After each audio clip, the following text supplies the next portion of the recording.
Hello everyone, welcome to Kritika's వంటలు. రాగితో మనం చాలా హెల్దీ రెసిపీస్ చేసుకున్నాం కదండి.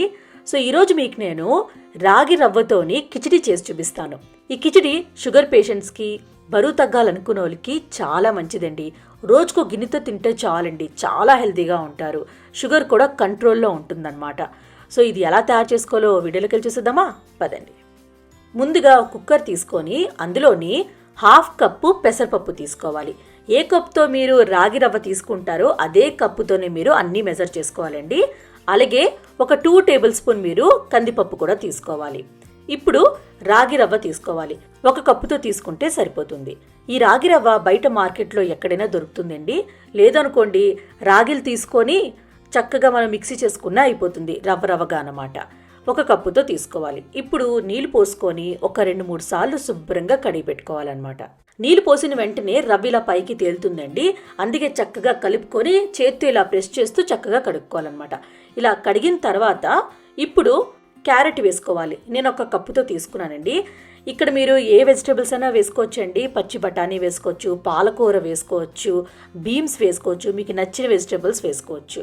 అలాగే ఒక మీడియం సైజ్ ఉల్లిపాయ కూడా ముక్కలుగా కట్ చేసుకొని వేసుకున్నాను. ఇప్పుడు ఒక పెద్ద సైజ్ టమాటోని కూడా పెద్ద ముక్కలుగా కట్ చేసుకొని వేసుకోండి.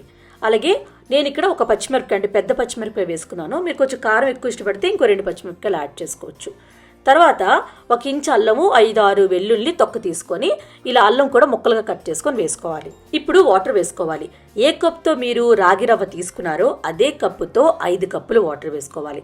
వాటర్ కొంచెం ఎక్కువ వేసుకోవాలండి, ఎందుకంటే ఇది కిచిడి కదా, మనకి కొంచెం జారుగా ఉండాలన్నమాట కన్సిస్టెన్సీ అనేది.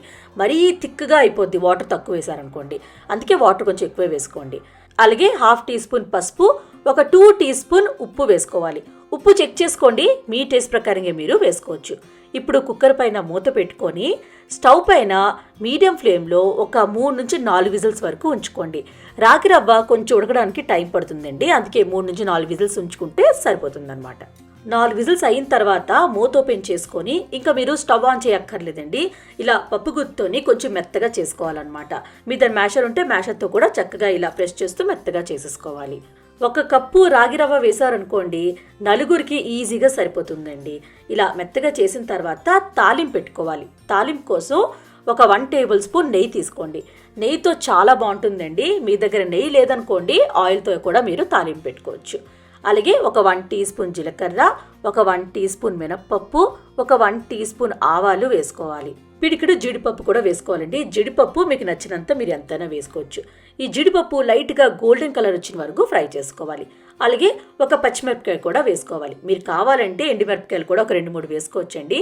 ఇలా జీడిపప్పు గోల్డెన్ కలర్ వచ్చిన వెంటనే స్టవ్ ఆఫ్ చేసుకొని ఈ తాలింపు అంతా ఈ రాగి కిచిడిలో కలిపేసుకోవాలి. అండ్ లాస్ట్లోని కొంచెం కొత్తిమీర వేసుకోండి. నేను మీకు ఆల్రెడీ చెప్పాను కదా, మీరు కావాలంటే పాలకూర కూడా వేసుకోవచ్చు. పాలకూర వేసినప్పుడు టమాటా వేసుకోకండి, స్కిప్ చేసేయండి అనమాట, అంతే. సో ఇలా కొత్తిమీర వేసాక ఒకసారి బాగా కలిపేసుకోండి. అంతేనండి, రెడీ అయిపోయింది రాగి కిచిడి. చాలా చాలా టేస్టీగా ఉంటుంది, అలాగే చాలా మంచిదండి హెల్త్కి. షుగర్ పేషెంట్స్కి అయితే చాలా మంచిది. అస్సలు షుగర్ లెవెల్స్ పెరగవండి. ఇది 1 కప్పుతో తింటే చాలన్నమాట. కడుపు కూడా చక్కగా నిండుతుంది అండ్ చాలా బలంగా కూడా ఉంటారు. బరువు తగ్గాలనుకున్న వాళ్ళు కూడా ఇది రోజుకు 1 కప్పు తీసుకున్నారనుకోండి, మంచి రిజల్ట్స్ వస్తాయన్నమాట. మీకు చక్కగా వెయిట్ లాస్ కూడా అవుతుంది. సో నచ్చిందా వీడియో? నచ్చిందనుకోండి కమెంట్ బాక్స్లో కమెంట్ చేయండి. అలానే లైక్ చేయండి, షేర్ చేయండి. ప్లీజ్ కృతికా వంటలు ఛానల్కి సబ్స్క్రైబ్ చేయడం మాత్రం మర్చిపోకండి. మనం నెక్స్ట్ వీడియోలో మీట్ అవుదాం ఇంకొక మంచి వీడియోతో. Bye bye.